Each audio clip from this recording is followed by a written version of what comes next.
Hi, it's Amy. This is my No Frills Q&A. Don't just think it, do yoga channel. And here I talk about not just yoga because yoga isn't just a physical practice, but it is also much more than that.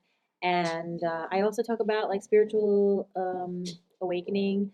I speak about Dark Night of the Soul. I will answer any questions on those topics. I will answer questions on meditation. You will always have a little tiny I don't think they're visible here. I can't see at the side. But there's two crazy dogs in this house. And so they will often accompany me. They're Nero and Kiki.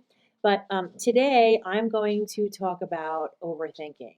So a lot of people suffer from this, especially younger people, because this is something that through time we can relax into our beingness a little bit more. But when we're younger, we care more maybe about what other people think. Or, I mean, not everybody does. I don't want to make any assumptions about anybody. This is a very common thing. So I was communicating with somebody and they said, how do I stop overthinking? I've been overthinking since I was a child, and I don't have a lot of friends or siblings. I've been kind of depressed, and yeah, they just want to live a simple life and stop worrying about everything. Okay, so this person has taken up meditation, and this is how this conversation came about. So, one of the things is that sometimes when we meditate, we are having a lot of thoughts. We do have, I think, 40 to 70,000 thoughts per day. So, we're not even aware of some of them, obviously, because we probably like really feel even more stressed out. But the thing is that doing a sitting meditation or doing a yoga practice, like a physical asana practice, poses, that is a kind of movement meditation. These are kind of concentration exercises that ultimately lead to hi, this is Nero. Yes, my little sweet angel boy. He's a very handsome puppy. He's only 7 months old and he's quite big. Say hi, Nero. Say hi. Say hi. Say no. Okay, so sorry about that.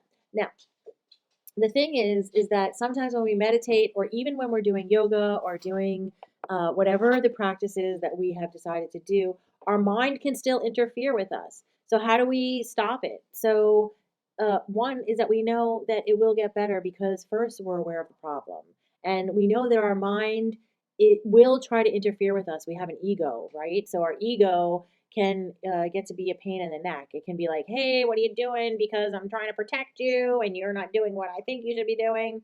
Anyway, I'm not a licensed therapist, so I'm not going to get into all this kind of psychological babble. But although I did study yoga therapy for 100 hours, but I don't really, that is not, the whole idea is that um, your intrusive thoughts will ease up when you commit to a practice. So if you commit to a practice, a physical practice of yoga every day for 15 minutes a day, or you even do a sitting meditation for 5 minutes per day, that's it. Like you can do it once in the morning, once at night, you can just do it once.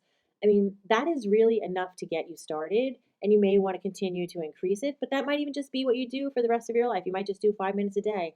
You don't have to sit and meditate for hours and hours and hours. Like some people make you feel like, oh, if I start meditating, I have to meditate for 20 minutes or 30 minutes or whatever. No, 5 minutes is enough. You want to do yoga and you feel like you don't have a lot of time in the day, 15 minutes a day is enough. You will have real physical benefits. There are scientific studies that say that you will benefit from these practices. So, um, but the thing is like, well, how do we do that? How do we commit to a practice? How do we decide what we want to do?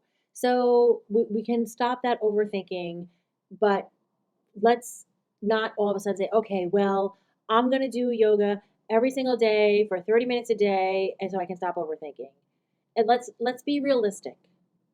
I'm going to do yoga and meditation. Let's rein it in and pick one thing. Start with one thing. If you want to start to commit to say, okay, I really want to do 5 minutes of a sitting meditation every single day, then you can try that. But excuse me, don't try to set yourself up for failure by saying, I'm going to do something every single day, and then you get overwhelmed or you think you can't do it or you miss a day and then you start to self-criticize. No.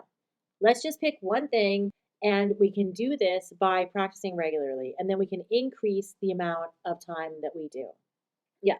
So try not to do everything at once. Make structure and schedule, and then even put like something in your phone so that you can get a reminder.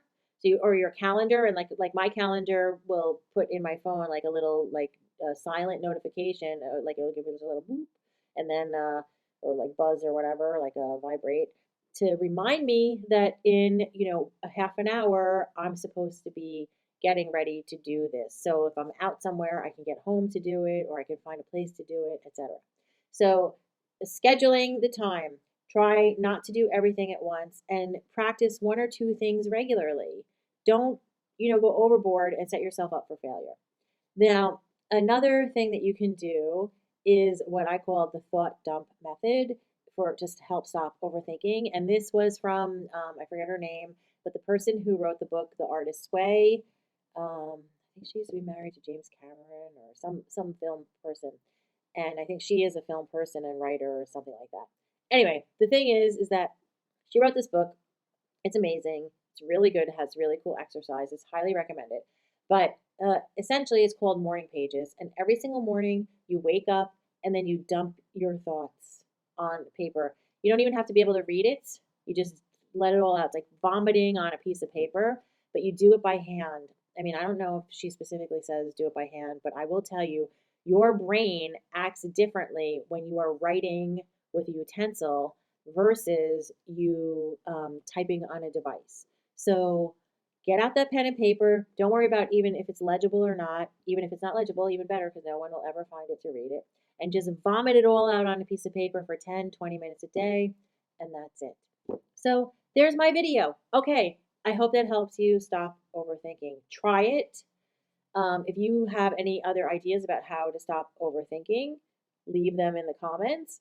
Leave questions in the comments. Leave a comment. Subscribe to the channel. Click the bell for notifications. And thank you for being here. Namaste. By the way, if you are practicing yoga or you want to practice yoga and you don't know where to begin, you can get my Introduction to Yoga book. It's one of a series called Don't Just Think It, Do Yoga. And the name of the first book in the series is Introduction to Yoga. And it covers mantra, mudra, like it gives you all these terms, but it's not all in Sanskrit, and it's very easy to read. It's broken down into bite-sized pieces to not overwhelm you.